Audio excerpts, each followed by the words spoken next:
ఓం సాయిరామ్. శ్రీ సాయి సత్యవ్రతాలు మొదటి అధ్యాయం. త్రిమూర్తి స్వరూపుడు. పుణ్యభూమియకు భారతదేశమునందలి హిమాలయ పర్వతములు ఋషులకు నిలయాలు. ఈ పర్వతాలపైన గంగోత్రి అను ప్రదేశము వద్ద పవిత్ర గంగానది పుట్టుచున్నది.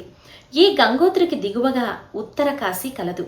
దీనికి కొంత దూరంలో సోమదేవ స్వామి అను మహర్షి ఆశ్రమం కలదు. ఆయన కొంతకాలం దేశ పర్యటన చేసి 1918వ సంవత్సరంలో గురు పౌర్ణమి నాటికి తిరిగి తన ఆశ్రమంను చేరెను. ఆయన శిష్యులంతా ఆయనను చూసి ఎంతో ఆనందంతో సేవించిరి. గురు పౌర్ణమి నాడు భక్తి శ్రద్ధలతో గురు పూజను నిర్వహించిరి. అనంతరం సోమదేవ స్వామి తన శిష్యులకు ఆనాటి దేశ కాల పరిస్థితులను వివరించిరి. యుద్ధముల వలన కలుగుతూ ఉన్న నష్టాలు, ఆనాటి సమాజంలోని విద్వేషాలు, మూఢనమ్మకాలు, అనేక్యత వలన ప్రజలు పడుతూ ఉన్న అవస్థలను వర్ణించిరి. అది విన్న శిష్యులు, స్వామి, ఇట్టి కష్టకాలములో ప్రజలను రక్షించు మార్గమేది? ప్రజలకు సత్యమును బోధించి సన్మార్గములో నడుపు వారెవ్వరూ లేరా అని ప్రశ్నించిరి. అప్పుడు సోమదేవ స్వామి శిష్యులతో, నాయనలారా, ప్రతి యుగములోనూ ప్రజలకు సత్యాన్ని దర్శింపచేయుటకు, ధర్మాన్ని స్థాపించుటకు, సమతాభావమును పెంపొందించుటకు, శాంతిని నెలకొల్పుటకు భగవంతుడు అవతరిస్తూ ఉండును. నేడు ఆ దేవాది దేవుడు షిరిడి సాయినాథుని రూపంలో సమర్థ సద్గురువుగా భూమిపై అవతరించాడు. ఆయన త్రిమూర్తి స్వరూపుడు, సాక్షాత్ పరబ్రహ్మ స్వరూపుడు. ఆయన పేరు పలికినంత మాత్రాన పాపాలు నశించిపోవును. ఆయనను దర్శించినంత మాత్రాన సకల కష్టములు తొలగిపోవును. ఆయనను ఆశ్రయించిన వారి రోగ బాధలు తొలగిపోవును. సకల సంపదలు కలుగును. శాంతి సౌఖ్యములు చేకూరును. ఆయన గురుతత్వమును వివరించెదను, శ్రద్ధగా వినుడు అని ఇట్లు చెప్పసాగెను. ఈ సాయినాథుని జీవితమే కాదు, పేరు కూడా విశిష్టమైనది. ఈ షిరిడి అను గ్రామము అందలి మహారాష్ట్రమునందు కలదు. అక్కడి ఖండోబా మందిరంలో మహల్సాపతి అను పూజారి కలడు.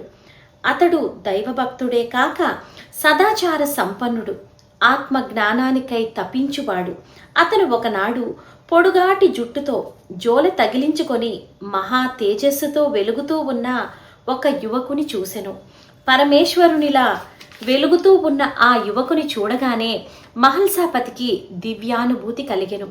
యువకుడు అతనికి సర్వవ్యాపకుడైన పరబ్రహ్మయే మానవ రూపం దాల్చినట్టు అనిపించెను. మహల్సాపతి ఆ యువకుని చూసి, సాయి రండి అని పలికెను. ఆ పేరే ఆ దివ్య స్వరూపునికి స్థిరపడినది. గురువు త్రిమూర్తి స్వరూపుడని వేదములు తెలుపుతూ ఉన్నవి.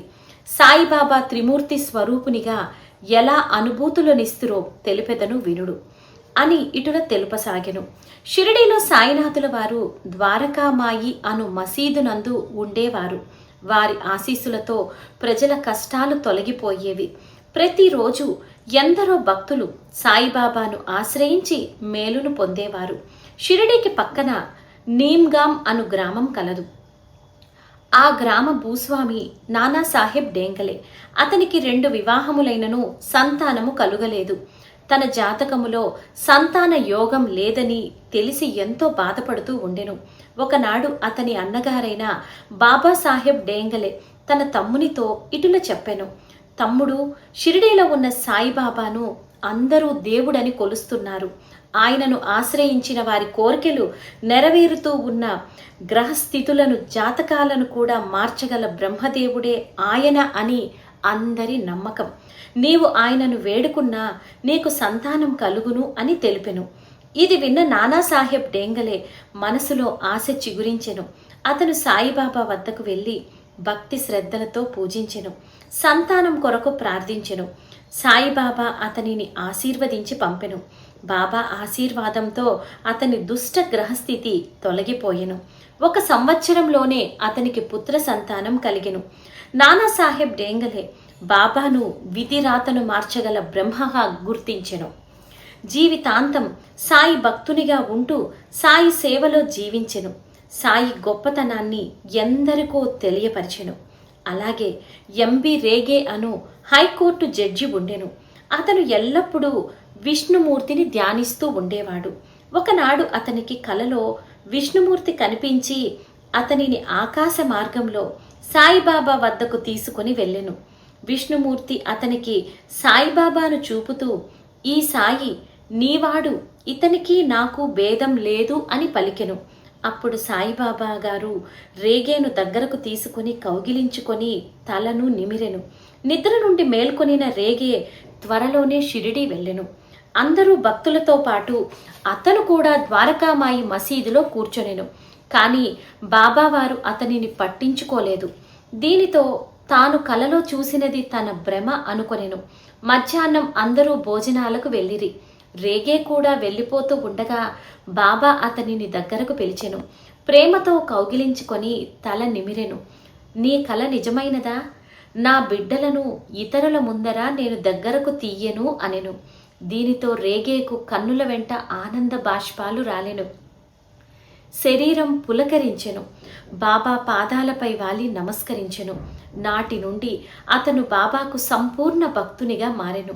సాయిబాబాయే శ్రీ మహావిష్ణువు అనే దృఢమైన నమ్మకంను ఏర్పరచుకొనెను.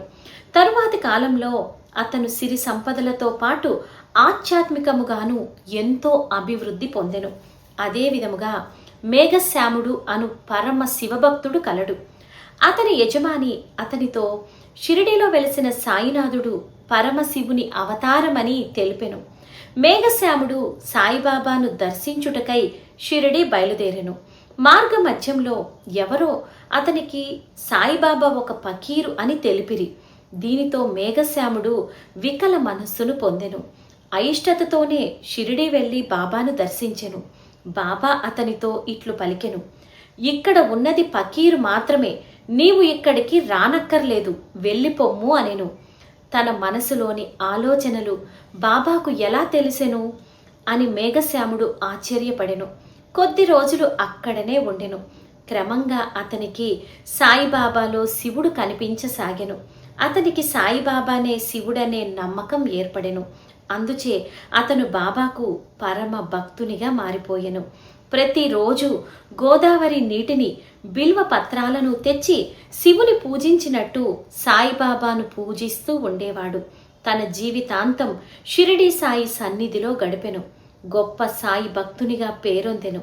ఇలా ఆ సాయినాథుడు సకల దేవతలుగా ఆయా భక్తులకు దర్శనమిస్తూ ఉన్నారు. వివిధ మతాల వారికి కూడా వారి వారి దైవాలుగా దర్శనమిస్తూ ప్రజల మధ్య ఐక్యతను పెంచుతూ ఉన్నారు. దీని అంతటికీ కారణం ఆయన సాక్షాత్తు పరబ్రహ్మ స్వరూపుడు కావడమే అని తెలిపి ముగించెను. శ్రీ సాయి సత్యవ్రతమునందలి త్రిమూర్తి స్వరూపుడు అను ప్రథమ అధ్యాయం సంపూర్ణం. శ్రీ సచ్చిదానంద సద్గురు సాయినాథ్ మహారాజ్ కి జై.